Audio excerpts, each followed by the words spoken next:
not a YouTuber, just like making videos, and get your paper, handle your business.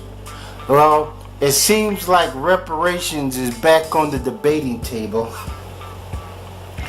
Now, I was watching Tariq Nasheed's video on reparation, demonstration on reparation, and he was inspired by some blokes in England and Britain seeking compensation for slavery.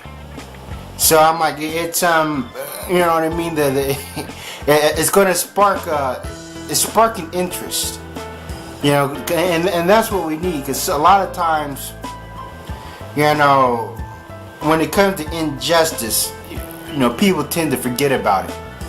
It's very easy for people to lay dormant and, you know, and be like the past is the past. But, people got paid back in those days. I'm like, the wealth from slavery did not go anywhere.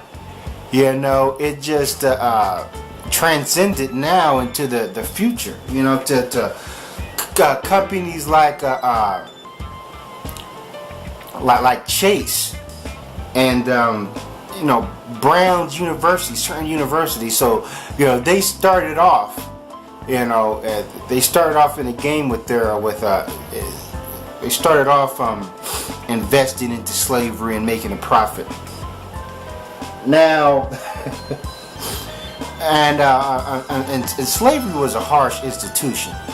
You know, don't let people try to lessen the impact. Like take Painless when he said slavery wasn't that bad. Painless Risen also said slavery wasn't that lucrative. And I can easily just debunk both of those statements. Like take the book Uncle Tom's Cabin. You know, besides other events, they said that book helped propelled you know what I'm saying, the war between the North and the South, if you believe that war was to end slavery. But it still, that book still had it inspired a lot of white people to be abolitionists and so forth. In that book that was written by white people, Uncle Tom's Cabin.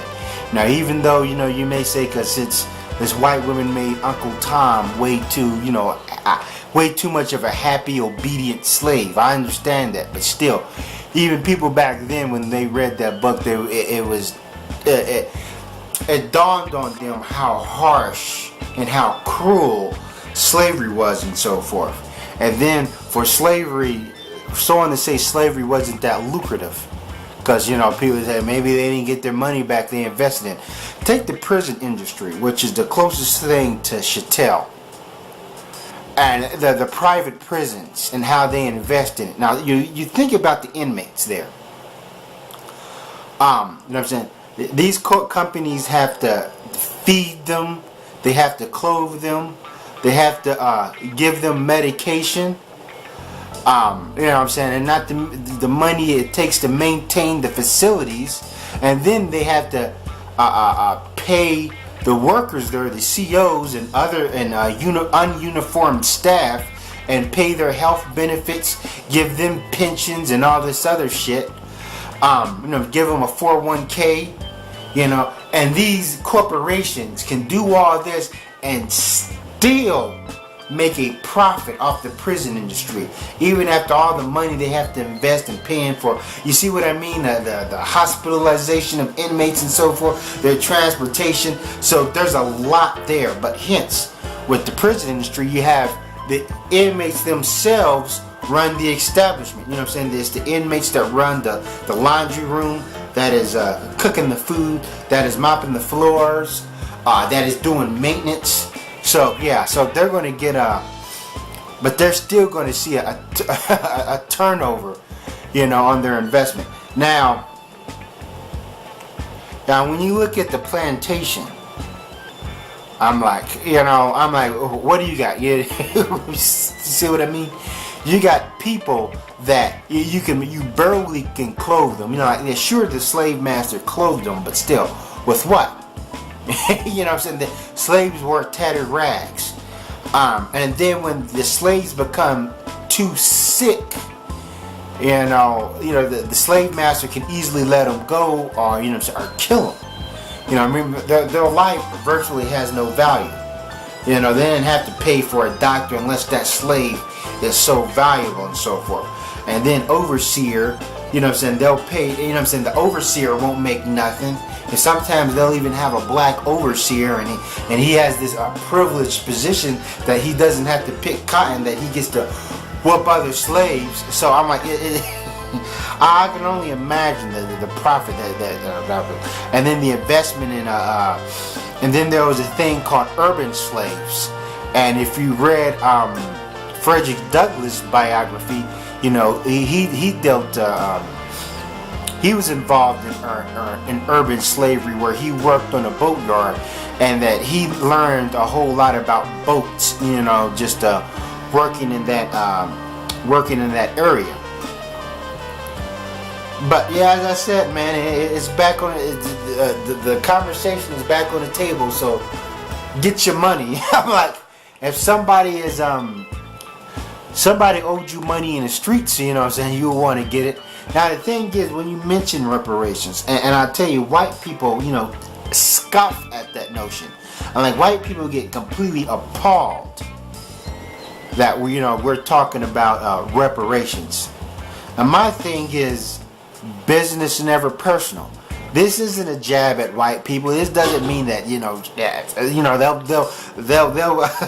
they'll confuse reparations talk to hate speech and so forth. And it doesn't mean that we're trying to get into we're trying to tap all white people's pockets. If white people say my family had nothing to do with slavery, then so be it. That's good for them. But still, step aside and let us handle our business. I'm like, why do white people want to create some kind of blockade? Why do they want to defend? Defend this institution. It's like, whites complain about the government, all the time, but when black people complain, they say, oh, you can leave the country. I'm like, in white people's literature and their movies, they constantly portray rich people, rich, powerful people as corrupt and not having the well-being of the typical citizen in mind. But hence, when we talk about reparations and wanting to get money from these, these Ebenezers that that profited from, whose family profited from slavery, white people want to create a barricade. I'm like, it makes no sense.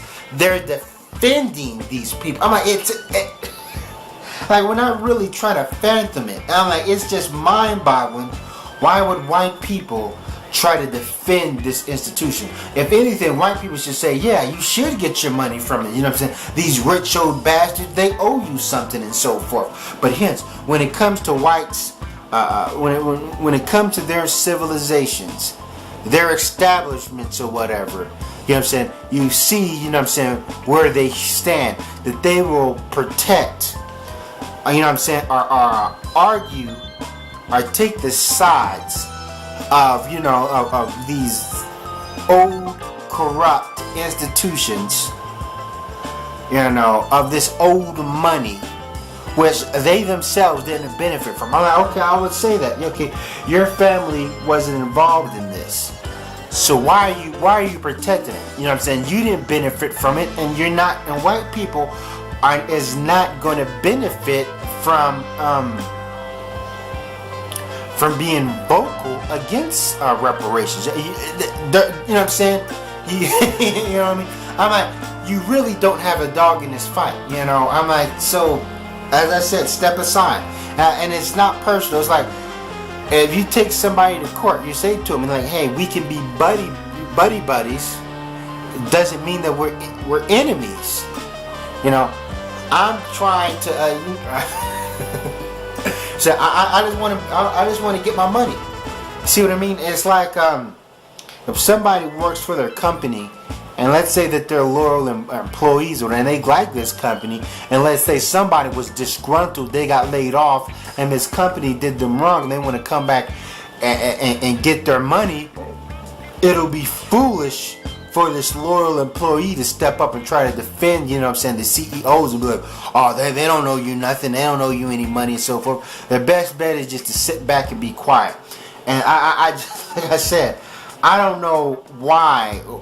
So I'm like, why do they get angered and so flustered at the notion or even the idea of back pay for slavery? I'm like, it makes no sense. And we should have took heed when Randall Robinson wrote a book called The Debt, with what America owes black and so forth, where he mathematically broke down what we're owed, you know what I'm saying, what we should receive. Now, some people have stated, you know what I'm saying, I'm like, a lot of people have these just wacky speak, you know what I'm saying, lack of a better term, saying, well, the black people get their money for reparations, they're going to spend it on Jordans and spend it on frivolous things. That's not the point. You know, why has everything got to be Jordans? If they spend money on their Jordans or whatever, I'm like, so be it. Hence, if somebody takes somebody to court and wins a settlement, you know, if they say, oh, well, if you win that money, you know, you're only going to spend that money on stupid stuff. That's not the point. During the 2008 presidential campaign, when Hillary Clinton was still a candidate, you know, they were on some show. And in this show, a dude was talking about slavery. He's talking about, well, what about reparations? And a lot of people on this panel, Obama, Hillary Clinton, and other people, agreed that slavery was owed, but they were talking about in ways they would dispense it, like give money to black schools and so forth. I'm like, no, no. Now, don't dispense slavery by giving money to the schools or fixing potholes and in the black areas or whatever. I'm like, boom. I want to check. You know what I'm saying? I want my money. You know, I'm not in school. Our taxes should pay for all this. I'm like, it's a fact. You know what I'm saying? It's already been exposed that our tax money has been financing professional sports. Our tax money has been financing new arenas for basketball players. You know, believe it or not, people have all said that sports was just kind of like this independent institution that, you know, they're making their money, they're just a capitalist franchise or whatever. No, you know what I'm saying? Certain cities such as Indianapolis, the Oakland Raiders have been known for using taxpayers' dollars to finance sports. So hence, if you can build state-of-the-art facilities for people to play a goddamn game, just to throw the ball, catch the ball, run the ball, you know. I'm not speaking about, I'm not a sports fan, but still, if you like sports, that's cool. But tax money should pay for books and education, you know, for kids and so forth, and the potholes. So when it comes to reparations, I need a check. Fuck all of this stuff. Give us a check. And you know what I'm saying, and how this money should be properly dispensed. You know what I'm saying? And if you ask me, every black man and child should get $100,000. That's. But I don't know how. Will they give it to a household? You see what I mean? Just a household, and they split it up, or do you give it out, and will future generations of black people born after us, will they get money and so forth, or should we just give it out to, as I said, to people now, and those who have kids, you know, share it with their wealth and so forth? And you know, do we like people who have like a high school, who at least obtained their high school diploma, you know what I'm saying, and make them they're qualified to get reparations, and people who dropped out of high school who want to live their life as a degenerate, and would you say that, well, you know what I'm saying, they're not going to get it because they're not doing nothing with their lives?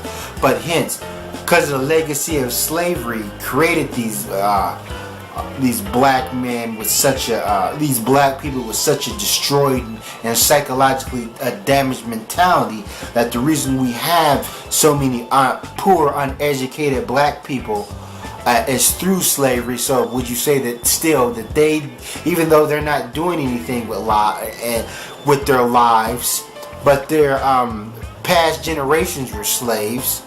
You know what I'm saying? They come from a bloodline of slaves and so forth, and so they should still get some sort of conversation. So it's interesting to talk about, you know, and it's good that it's that a discussion is being generated and so forth, and all I can say is get your money, handle your business. All right, thanks for watching, and Sally forth.